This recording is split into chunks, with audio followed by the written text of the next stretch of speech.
আল্লাহু আকবার, আল্লাহু আকবার, লা ইলাহা ইল্লাল্লাহ, আল্লাহু আকবার, আল্লাহু আকবার, লিল্লাহিল হামদ। সম্মানিত মুসলিম গ্রাম, সম্মানিত গ্রামবাসী, ঈদুল আজহা আমরা প্রতি বছর উদযাপন করি।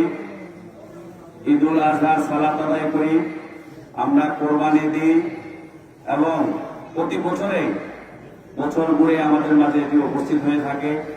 কোরবানির তাৎপর্য, গুরুত্ব, কোরবানির মর্মার্থ, কোরবানির সংজ্ঞা এ বিষয়ে আমাদের এখান থেকে বিভিন্ন সময়ে আমরা বয়ান করি এবং বয়ান শুনে থাকি। প্রিয় মুসলিয়ানে কেরাম, কোরবান হচ্ছে আল্লাহর নৈকট্য লাভের অন্যতম একটি মাধ্যম এবং কোরবান মানে হচ্ছে ত্যাগ স্বীকার করা।